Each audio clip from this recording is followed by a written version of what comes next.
Ora, primeiramente, boa noite a todos. Eu agradeço pela participação, pela atenção, né? Sinto-me honrado por ter sido convidado, lembrado, né?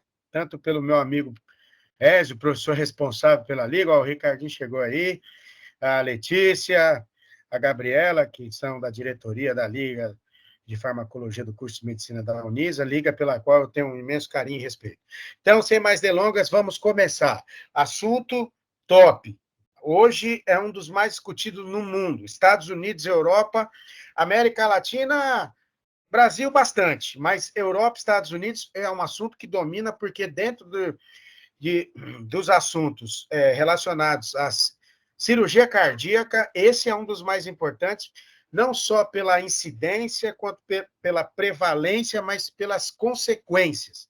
É uma questão econômica complicada, um alto custo, um elevado custo, gera uma série de problemas para o sistema de saúde em diversos países do mundo.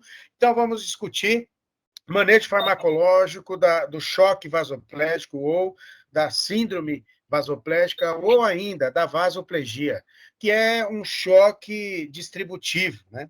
Um choque. Então, vamos lá.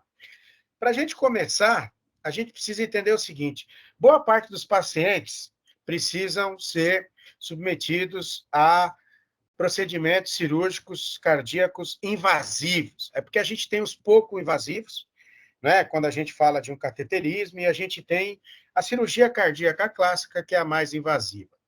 E a gente, hoje, realiza esse tipo de cirurgia mais em pacientes que precisam fazer troca de válvula, né? Mitral, alguma outra válvula cardíaca. Além disso, quando a gente vai fazer revascularização, quando a gente vai fazer as chamadas pontes de mamária, pontes de safena, a gente precisa de um campo cirúrgico limpo de sangue, para que não só facilite a visibilização, mas que também facilite, né, o procedimento em si, né, a visualização diminui o risco de problemas maiores, de seccionar um vaso de forma inadvertida, inadequada, etc. Quando a gente precisa desse campo cirúrgico limpo, a gente precisa fazer o que nós chamamos de SEC, que é uma circulação extracorpórea, né, que em inglês é cardiopulmonar bypass, que é um desvio cardiopulmonar. Quando a gente vai fazer esse desvio, a gente normalmente coloca uma cânula, né, venosa aqui no átrio direito. Ó, meu amigo Edson chegou aí, meu brother. A gente coloca uma cânula no átrio direito, a gente pode colocar também numa veia cava superior, numa veia cava inferior, e aí a gente coloca a cânula arterial no arco ascendente aórtico, tá? Como estava mostrado aqui na figura. E abaixo da cânula arterial, a gente faz um clampeamento da artéria aorta. Por quê? Simples, para que esse sangue não retorne, porque por mais que ele seja expulso do ventrículo esquerdo para o corpo todo, para, né, a grande circulação, poderá haver um retorno, e esse retorno é prejudicial. Então, a gente realiza, quando eu falo a gente, entenda eu e a equipe, não eu sou farmacêutico, mas eu falo os cirurgiões, né? Mas a gente trabalha em conjunto. Hoje eu sou professor colaborador da disciplina de cirurgia cardíaca. Então, os residentes, os professores, né? E eu falo a gente nesse sentido, pela colaboração e pela equipe. Então, a gente realiza aqui um clampeamento logo abaixo da cânula arterial, justamente para o sangue não retornar. Quando a gente faz esse clampeamento, o miocárdio, o coração e o músculo cardíaco entram em isquemia. E aí começam uns problemas isquêmicos. Então, o que é isquemia? É a chegada de uma menor quantidade de sangue, ou a não chegada de sangue a um determinado tecido, a um determinado órgão. E é claro que isso faz com que o coração comece a ter arritmias. Por isso, a gente, nessa região abaixo do clampeamento, a gente faz a administração do líquido para causar cardioplegia, que é um líquido, rico em cloreto de potássio, e isso gera uma parada do funcionamento do miocárdio, justamente para que o coração pare de trabalhar, e aí tem uma diminuição metabólica e uma diminuição da necessidade de oxigênio, de glicose e de uma série de coisas. A partir desse momento, então, a cirurgia ela será iniciada. Ela não é iniciada até que todos esses cuidados sejam tomados, para que o coração sofra o menor número de danos possíveis numa intensidade menor possível. Muito bem, uma vez estabelecido isso, é bom a gente lembrar que aqui eu tenho uma máquina de circulação extracorpórea. E nessa máquina, você tem a retirada de metabólitos, você tem a oxigenação do sangue, né? Só que, devido às paredes que estão nessa máquina e que o sangue acaba entrando em contato, você tem, por exemplo, destruição de células do sangue. E essa destruição de células acaba gerando um processo inflamatório. Então, é muito comum um paciente que é submetido a uma cirurgia cardíaca, que precisa utilizar a SEC, que é a circulação extracorpórea, apresentar um processo inflamatório, em maior ou em menor grau. E depende de uma série de fatores, como nós vamos ver: idade, condições clínicas do paciente, como anemia, medicamentos que o paciente faz uso ou não. Então, tudo isso, né, esse processo inteiro que eu disse, a circulação extracorpórea, acaba gerando uma série de problemas, mas, infelizmente, né, é uma necessidade que precisa ser realizada justamente para que o campo cirúrgico fique limpo, possa ser visibilizado e a cirurgia, então, possa ser realizada. Muito bem. Quando a gente pensa nisso, então, quais são os objetivos da cardiopulmonar bypass, né, da circulação extracorpórea? Primeiro, promover a oxigenação do sangue e remover o dióxido de carbono produzido pelas células. Fazer com que o sangue circule. Mas é bom lembrar aqui nesse momento que o sangue não está passando pelos pulmões. Eu estou ressaltando isso, por quê? Porque depois a gente vai ver que quando o paciente fica muito tempo sob circulação extracorpórea, ele acaba tendo uma diminuição da concentração sanguínea de angiotensina 2. Tá? E um dos motivos é justamente porque o sangue, ao não passar pelos pulmões, ele não é exposto à ECA, que está em grande quantidade nos pulmões. E lembra que a ECA é a enzima conversora de angiotensina 1 e angiotensina 2. E isso acaba diminuindo a concentração total de angiotensina 2, e é importante que a gente lembre que a angiotensina 2, além de aumentar a liberação de aldosterona, que aumenta a reabsorção de sódio e água, ela também tem efeito vasoconstritor, isso a gente retoma depois.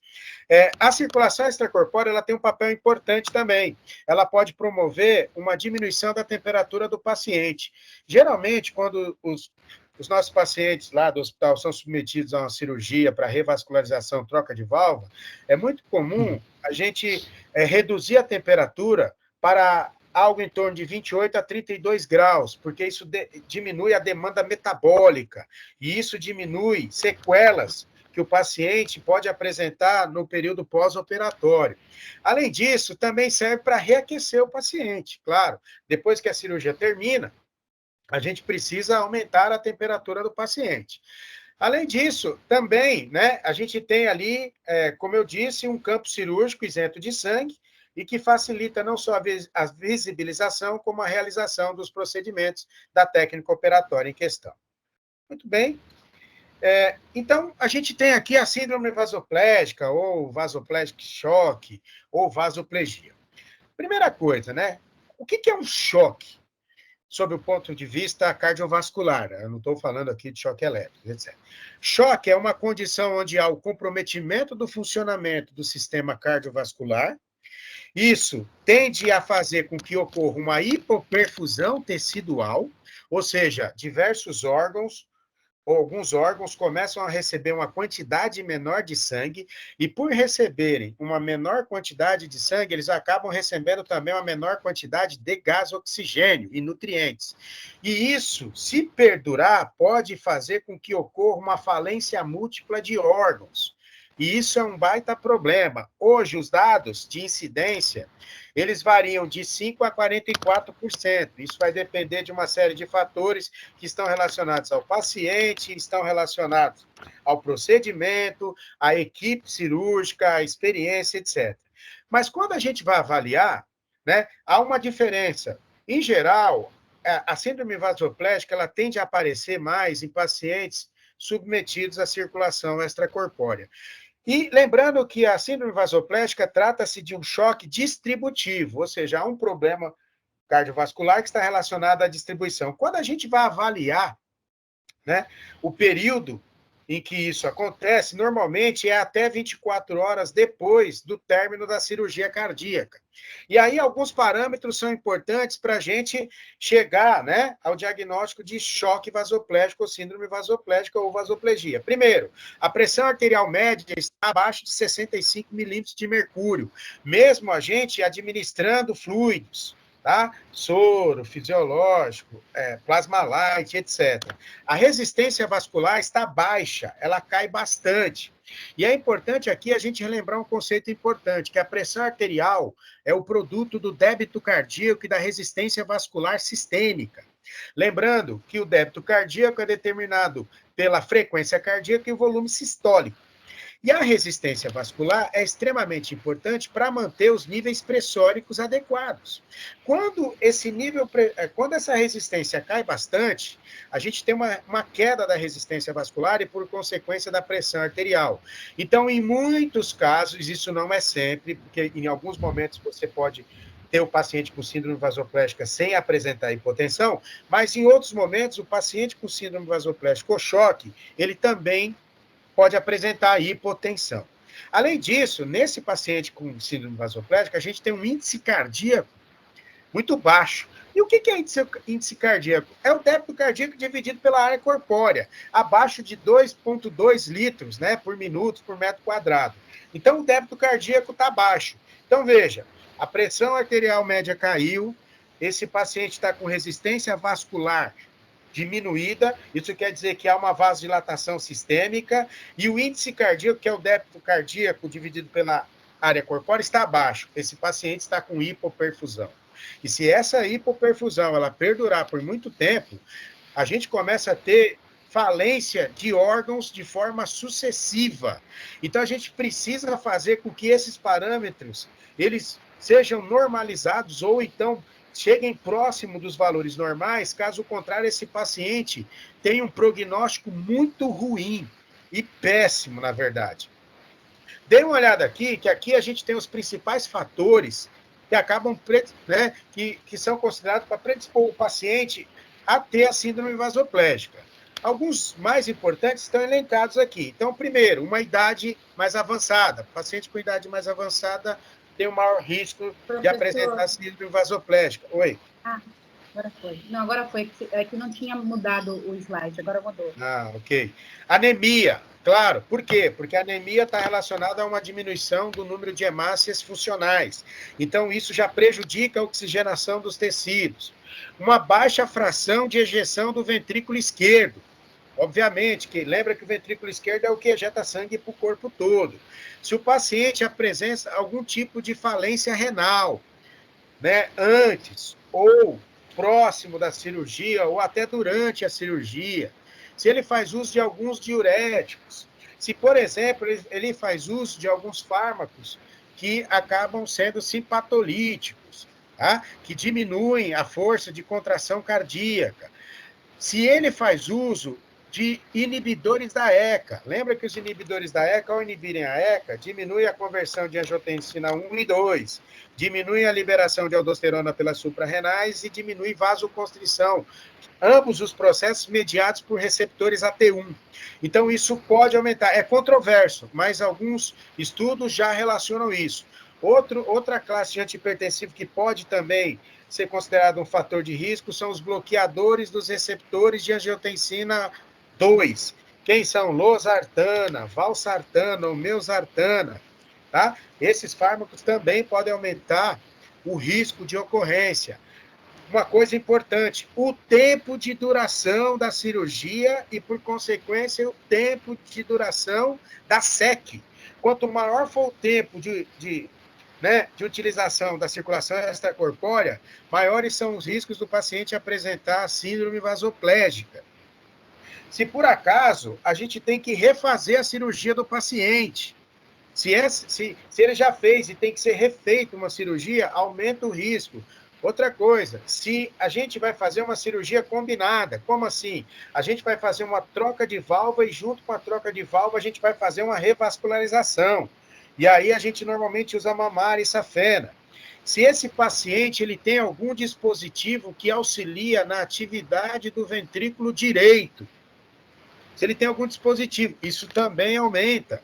Se ele já foi submetido a um transplante cardíaco, isso também aumenta, é claro, porque esse coração que ele recebeu já sofreu isquemia, já sofreu reperfusão no momento que foi colocado. Ele sofreu isquemia no momento que foi retirado do doador. Aí, quando a gente colocou no receptor, ele recebeu sangue. Então, ele teve reperfusão. E aqui é importante a gente deixar claro e destacar. Há lesões causadas por isquemia e há lesões causadas por reperfusão. Ambos os processos geram lesões. E aí é claro que esse coração que já foi transplantado, ele já sofreu essa lesão, então ele está sofrendo pela segunda vez um processo de isquemia e sofrerá pela segunda vez um processo de reperfusão. Todos esses processos acabam aumentando o risco da ocorrência de síndrome vasoplégica no paciente. Bem, aqui, ó, a gente tem o seguinte, vamos entender esse slide, ele é extremamente importante para nós e é simples, tá? Primeira coisa, quando a gente pensa na fisiopatologia da síndrome vasoplégica, a gente tem que pensar no seguinte, quando eu estou fazendo essa cirurgia no paciente com SEC, o sangue desse paciente está em contato com superfícies estranhas do equipamento, né, da máquina de circulação extracorpórea. Isso gera trauma, né? Sangue. Ou você pode ter tido esse paciente com trauma. Lembrando que é o seguinte, esse paciente está sendo submetido à isquemia e também à reperfusão, tá? Isso, em geral, tende a aumentar o estresse oxidativo. Então, a gente tem um aumento da produção de espécies reativas de oxigênio, espécies reativas de nitrogênio, tá?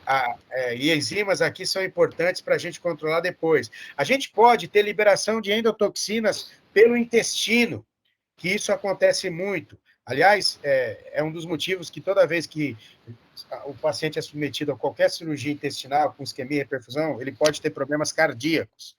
Esse paciente, ele sofre hemólise. Por quê? Porque as hemácias entram em contato com essas membranas da máquina e isso gera lesão, e isso acaba liberando todo o conteúdo. E essas células retornam para o paciente.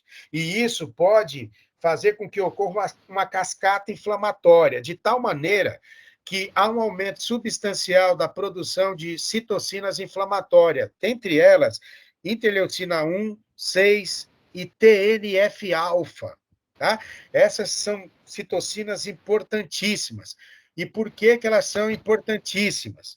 Porque é o seguinte, está aqui no slide, quando essas citocinas aumentam, elas acabam fazendo com que ocorra um aumento da liberação de noradrenalina pelas suprarrenais. Então, há um aumento substancial de noradrenalina. Depois, essas citocinas fazem com que ocorra um aumento de ADH, ou vasopressina, que é aquele hormônio produzido pelo hipotálamo e armazenado na neurohipófise. E, nesse momento, é liberado em grandes quantidades. Outra coisa, essas interleucinas inflamatórias fazem com que ocorra um aumento de angiotensina 2. E, é claro, pelo aumento dessas substâncias, a gente tem um aumento da ativação dos seus respectivos receptores. No caso, o alfa-1 da noradrenalina, V1 da vasopressina e AT1 da angiotensina 2. Então, inicialmente, a gente tem ali uma tendência de uma vasoconstrição. Só que, rapidamente, a gente tem dois eventos que vão fazer com que os vasos comecem a ter um processo de relaxamento absurdo e intenso. Por quê? Primeiro, devido a uma liberação intensa, há uma depressão, há um esgotamento dos estoques dessas substâncias. E isso vai fazer com que ocorra uma diminuição da liberação dessas substâncias. Então, as concentrações séricas começam a cair. Além disso, devido à ativação intensa dos seus respectivos receptores, começa a ocorrer uma dessensibilização dos receptores alfa-1, V1 e AT1, e além disso, começa a haver um down regulation, e isso diminui a ativação desses receptores. Quando a gente pensa na diminuição da ativação dos receptores, a gente tem que pensar que isso vai levar a uma diminuição da concentração citosólica de cálcio. E se a gente tem uma diminuição da concentração citosólica, né, ou se você preferir, né, do sarcoplasma de cálcio, isso começa a gerar uma diminuição da contração da musculatura lisa. Se a gente diminui a contração da musculatura lisa, a gente começa a ter relaxamento. E se a gente começa a ter relaxamento, a gente começa a ter a vasodilatação. Mas calma, ainda vem coisa pior. As interleucinas 1, 6 e TNF-alfa acabam estimulando o aumento da síntese do que nós chamamos de óxido nítrico sintetase induzível. Isso quer dizer o quê? Essas substâncias inflamatórias aumentam a expressão e a quantidade da enzima chamada óxido nítrico sintetase induzível. Quer dizer que ela é aumentada no momento inflamatório, porque você tem a endotelial. A óxido nítrico sintetase, ela sintetiza óxido nítrico, e aí o óxido nítrico aumenta. Quando o óxido nítrico aumenta, ele vai entrar na célula muscular lisa, ele vai ativar uma enzima chamada de guanilato ciclase. Guanilato ciclase vai pegar GTP e transformar em GMP cíclico. GMP cíclico vai ativar PKG. PKG vai fazer com que haja uma desfosforilação de miosina, da cadeia leve de miosina, e isso vai causar ainda mais relaxamento. Então, eu espero que vocês estejam percebendo que a gente começa a não ter estímulo para contração, mas a gente começa a ter diversos estímulos para relaxamento. E isso vai causando uma vasodilatação excessiva e praticamente uma queda abrupta, absurda e intensa da resistência vascular sistêmica, o que faz com que a pressão vá caindo e, por consequência, a perfusão também vá caindo. E isso precisa ser combatido o mais rápido possível, tá? E aí que tá. Quais são as substâncias que a gente mais utiliza? A ouro.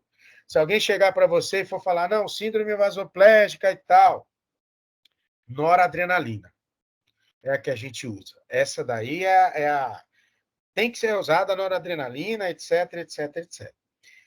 Aí a gente vai aumentando a dose, tá? A gente vai aumentando a dose. Isso tudo está em diretriz, não precisa se preocupar com a dose agora. Tá? A gente começa lá com 0,01, aí vai aumentando. Muito bem. Aí a gente aumentou, a gente melhorou o quadro do paciente, mas é insuficiente.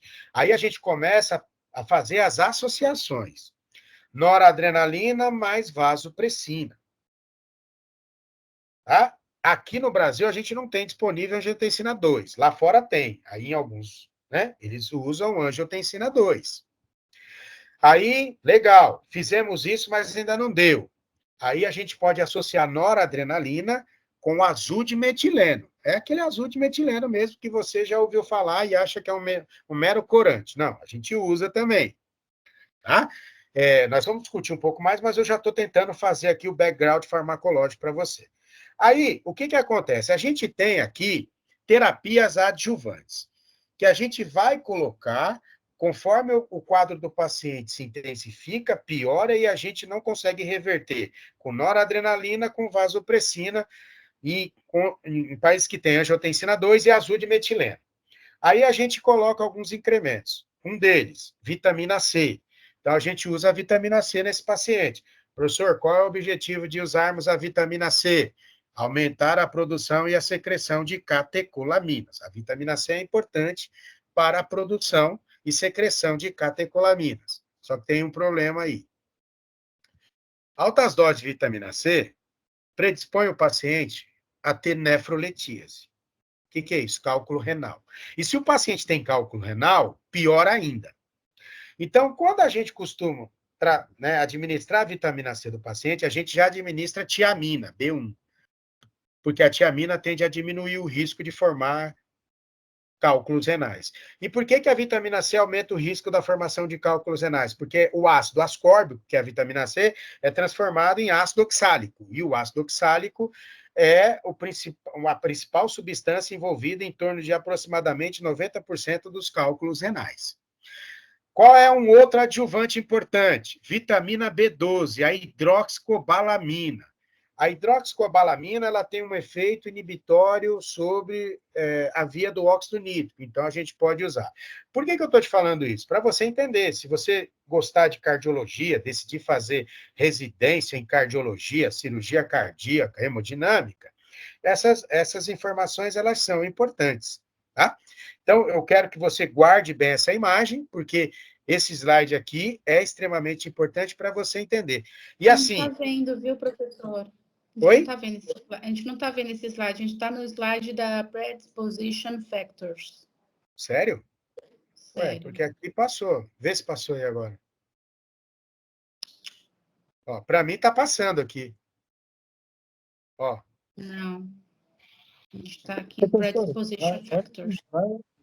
Vai avisando o slide que você está e a gente vai passando um manual aqui e vai acompanhando. Tá bom. Deixa eu ver aqui. Vê se foi. Não? Então, eu gostaria que vocês passassem para o slide da patofisiologia, ou da fisiopatologia. Vê se vocês conseguem passar aí para... Conseguiram?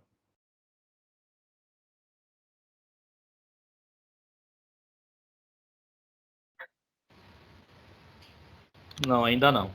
Não? Pois é. Você vê que tá. Deixa eu ver se a Letícia consegue passar para mim aí. Mas cada pessoa tem que ir acompanhando a aula e passando. A gente consegue passar. Então todo aí... mundo consegue Como? passar. Beleza, então vamos para o próximo. Então, aí todo mundo já passa. Eu estou no da fisiopatologia. A contração do músculo vascular. Vê aí, fisiopatologia, Isso, uma resposta inflamatória sistêmica. Não, não é esse. Vejam aí, é um que tem... Deixa eu ver aí... Está em inglês a parte... Pathophysiology, Systemic Inflammatory Response Triggered by. Então, a fisiopatologia a resposta é ativada pelo processo sistêmico inflamatório. Vocês acharam aí? Onde tem interleucina 1, 6, TNF-alfa. Eu acho que é o anterior, hein? Passou? Aqui, aqui. Tá azul, tem uma figura bonita, didática. Isso. Show de bola. Tudo bem? Quando eu for passar, então, eu vou falar próximo. E aí a gente vai passando todo mundo junto. Vocês verem que não sou eu, tá vendo? Tá travando por algum motivo aí. Então, só para explicar novamente, ó, essa figura, porque ela é muito importante para nós. Lembra que eu disse que a SEC vai gerar aumento de interleucina 1, 6 e TNF-alfa. Todo mundo está vendo aqui que tem um aumento de interleucina 1, 6 e TNF-alfa? E esse aumento de interleucina 1, 6 e TNF-alfa causa um aumento das concentrações séricas de noradrenalina, vasopressina e angiotensina 2. Todo mundo está vendo aqui em cima, no topo da figura, que aumentou a noradrenalina, aumentou a DH, que é a vasopressina, e aumentou a angiotensina 2? Claro, essas substâncias são vasoconstritoras, e elas vão agir nos seus respectivos receptores. Qual? Alfa-1, a noradrenalina atua sobre alfa-1, a vasopressina sobre V1 e a angiotensina 2 sobre a T1. Só que, depois de um tempo, e devido a um aumento substancial das concentrações dessas substâncias no sangue, começa a acontecer uma diminuição e um esgotamento importante, uma depressão dessas substâncias. Por quê? Porque elas foram liberadas de maneira muito abrupta. E aí as concentrações começam a cair. Vocês estão percebendo aqui embaixo que quando começa a cair, o quadrado está menor, ó, diminui noradrenalina, diminui a DH, diminui a angiotensina 2. Então, vocês concordam que se as concentrações séricas caem, o estímulo sobre os receptores, sobre os respectivos receptores, também vai diminuir. Só que ainda vai piorar isso. Além de diminuir o estímulo, os receptores começam a ficar dessensibilizados. Eles não respondem à ativação. Né? É mais ou menos assim, você coloca o óculos, percebe o óculos. Depois de um tempo, você não percebe mais o óculos. Por quê? Porque o receptor do seu rosto dessensibilizou, ele não está mais respondendo. Aí, o que vai acontecer? Se você tem um menor estímulo dos receptores e você tem uma menor resposta dos receptores alfa-1, V1 e AT1, você começa a ter uma diminuição do cálcio no citoplasma. E isso leva a um relaxamento do músculo liso vascular. E, por consequência, uma vasodilatação. Só que ainda tem um outro fator. Essas substâncias, essas citocinas aqui inflamatórias, elas também aumentam a quantidade de uma isoforma da óxido nítrico sintetase chamada induzível. E aí, isso vai aumentar a quantidade de óxido nítrico. E o aumento de óxido nítrico acaba gerando dois efeitos diretos. Primeiro, começa a aumentar a saída de potássio da célula. E se aumenta a saída de potássio, causa hiperpolarização. Já dificulta a contração, favorece o relaxamento. Além disso, o óxido nítrico vai aumentar a produção de GMP cíclico. Se aumenta o GMP cíclico, também vai dificultar a contração e vai facilitar o relaxamento. Tudo isso vai gerar uma vasodilatação excessiva, diminuição de perfusão, queda de pressão com o passar do tempo. Se esse quadro não é revertido, esse paciente evolui a óbito. Tá? Então, a gente precisa modificar esse panorama. A gente precisa dar um jeito de tratar esse paciente. Próximo slide. Aqui, ó, é só para a gente olhar de novo a fisiologia da contração. Como é que a contração acontece? A gente pode ter a noradrenalina, a angiotensina, a endotelina agindo sobre um receptor, que é metabotrópico, e esse receptor ativado vai fazer com que ocorra o aumento de cálcio aqui no citoplasma. E esse cálcio se ligando à calmodulina, ele vai levar a uma contração, né? A uma contração, tá? Então, se a gente pegar aqui, ó, cálcio calmodulina, ativa a cadeia leve de miosina, contração. Só que tem uma coisa, lembra que depois de um tempo, todas as substâncias que ativam receptores para gerar contração diminuem. Além disso, os receptores que estão na membrana e poderiam ser ativados por essas substâncias também respondem menos. Resumindo, a contração vai diminuindo cada vez mais, o relaxamento vai aumentando cada vez mais. Portanto, eu vou tendo uma vasodilatação excessiva. E isso é extremamente prejudicial, tá? Próximo slide. Está aqui o relaxamento do músculo liso. Quando a gente tem o óxido nítrico, que é produzido pela óxido nítrico sintetase, ele vai ativar a guanilato ciclase, que vai aumentar GMP cíclico.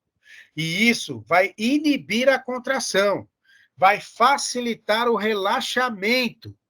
Então, vocês estão percebendo que a gente vai tendo cada vez mais uma diminuição da ativação e um aumento cada vez maior do relaxamento. Portanto, esse paciente, agora, ele está tendo uma vasodilatação sistêmica. A resistência vascular está muito baixa e, portanto, a pressão arterial tende a cair. A resistência vascular sistêmica tende a cair.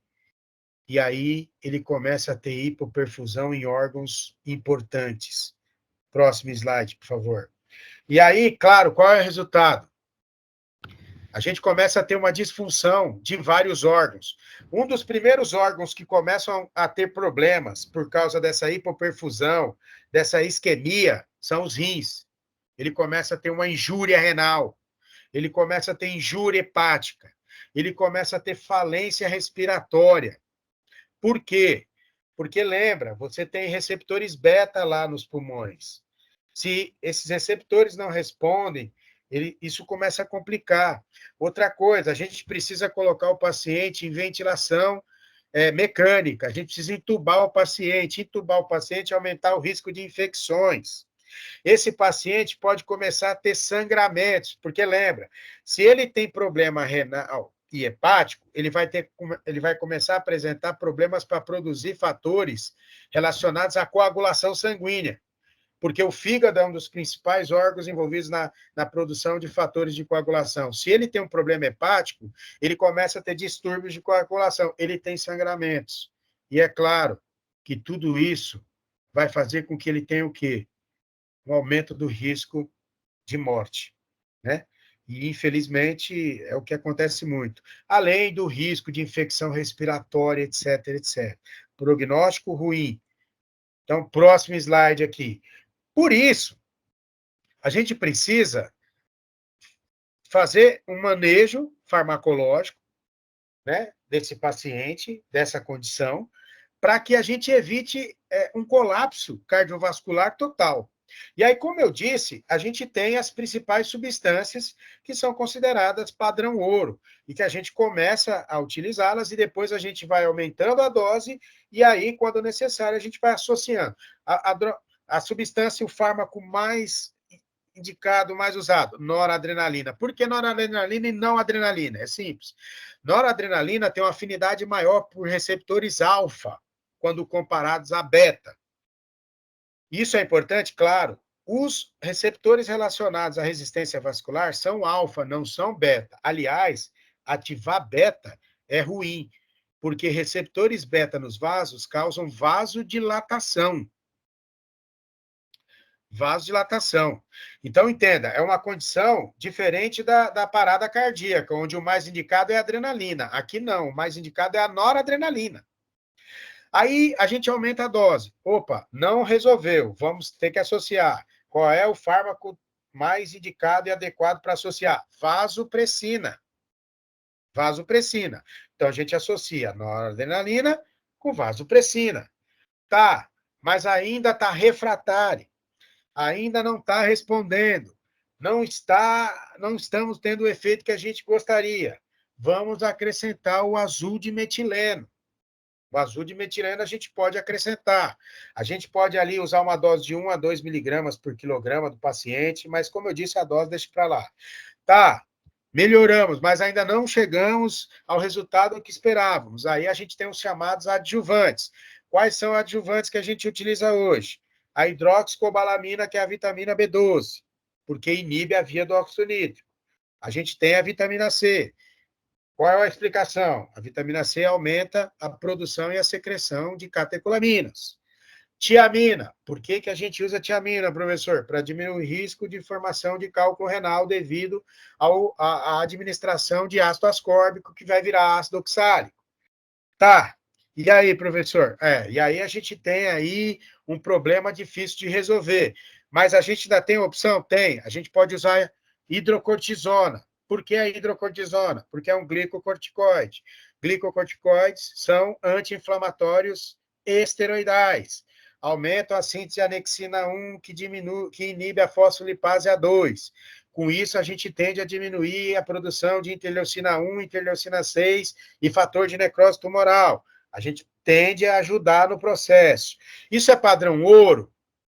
Olha, não é um padrão ouro, mas a gente usa, porque a coisa, conforme ela vai evoluindo, a gente vai tentando usar tudo que a gente tem no arsenal farmacoterapêutico. Próximo slide. Então, está aqui um resumo para a gente entender. Tem lá a circulação extracorpórea, a gente tem uma produção intensa de citocinas inflamatórias, interleucina 1, 6 e fator de necrose tumoral, né? Essa circulação extracorpórea faz com que haja uma depressão, um esgotamento de vasopressina, e aí diminui.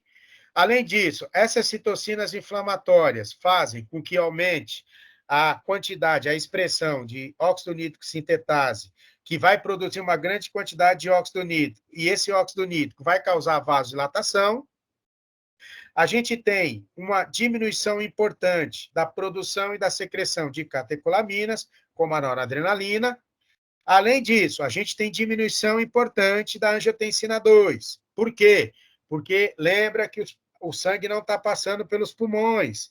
Então, os pulmões são os órgãos onde a gente tem uma maior quantidade de enzima conversora de angiotensina. Então, a gente não está tendo a transformação de angiotensina 1 e 2.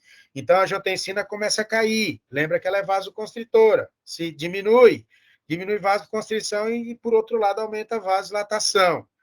Nossa, coisa está séria. Próximo. Aqui, ó, é a vasopressina, que a gente tem lá, produzida pelo hipotálamo, armazenada na neurohipófise e liberada, o ADH, tá? A gente tem a liberação, ela gera vasoconstrição tá? Aí vai lá nos rins, ativa V2, e isso aumenta a reabsorção de água. Aumentando a reabsorção de água, aumenta a volemia. Aumentando a volemia, aumenta o retorno venoso. Aumentando o retorno venoso, aumenta a pré-carga. Só que tem uma coisa, diminuiu vasopressina, então diminuiu a reabsorção de água, diminuiu volemia, diminuiu pré-carga. Aí é claro, diminui a pressão arterial. Ainda mais, diminui perfusão, diminui chegada de oxigênio, diminui chegada de glicose. A gente vai ter um colapso próximo. Aí, a gente precisa pensar assim, o que a gente faz para... vamos usar o azul de metileno. Por quê? Pô, o azul de metileno hoje a gente sabe, não é só que ele inibe a óxido nítrico sintetase, ele também atua como antagonista de receptor muscarínico do tipo 2, ou seja, ele tem uma ação atropina-like, ele tem um mecanismo de ação também anticolinérgico, antimuscarínico. Isso é legal demais. Outra coisa que a gente descobriu, o azul de metileno inibe a MAO-B. Se ele inibe a MAO-B, ele consegue aumentar a concentração de algumas catecolaminas. Nossa, muito bom. Professor, então por que já não usa logo o azul de metileno? Então, porque tem as reações adversas, ele atua em outros lugares, ele interfere com cadeia respiratória. Então, precisa fazer um manejo com determinado cuidado. Próximo, por favor. Está aqui o azul de metileno, ó, o principal mecanismo. Inibidor da guanilato ciclase, então diminui a síntese de óxido nítrico. Ele vai ajudar a diminuir a vasodilatação, e isso melhora a resistência vascular sistêmica, tende a melhorar a perfusão. Né? É importante? Nossa, ou se é importante, mas guarda, ele inibe MAO-B, ele antagoniza receptor muscarínico da acetilcolina lá no nódulo sinoatrial, então ele tende a melhorar a função cardíaca. Próximo. Hidroxicobalamina, como ela atua? Inibindo direto o óxido nítrico. Ela vai lá e diminui, tá? E aí acaba ajudando. Por quê? Porque aí diminui o efeito vasodilatador do óxido nítrico. Mas tem que ser a hidroxicobalamina, não a cianocobalamina. Tá bom? Próximo. A hidrocortisona plus, com fluorocortisona. E aqui há um objetivo específico. Hidrocortisona anti-inflamatório.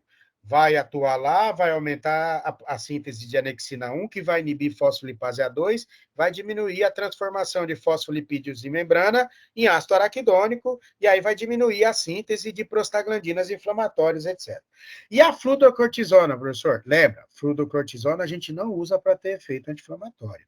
A gente usa para ter efeito mineralocorticoide, ou seja, para ter um efeito da aldosterona, para aumentar a reabsorção de sódio e água nos rins, para aumentar a volemia, para aumentar o retorno venoso, para aumentar a pré-carga, para aumentar a pressão. Porque aí você aumenta débito cardíaco. Tá? Então, a gente tem essa associação de hidrocortisona com fluorocortisona. Fluorocortisona via oral, né? Pelo menos a gente não usa lá no hospital injetável. A hidrocortisona eu tenho de 100 miligramas e de 500 miligramas. Então, o glicocorticoide é uma opção justamente pelo seu efeito anti-inflamatório. Próximo. Tá, e aí? Perspectivas. Então, agora o que vocês vão ouvir, aproveitem. Porque as perspectivas, nós criamos as perspectivas.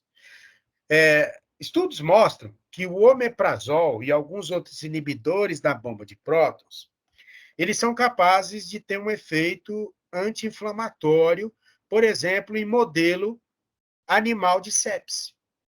Então, né, o omeprazol aumentou a sobrevivência através da inibição do processo inflamatório no modelo de sepse, que é um outro modelo de choque.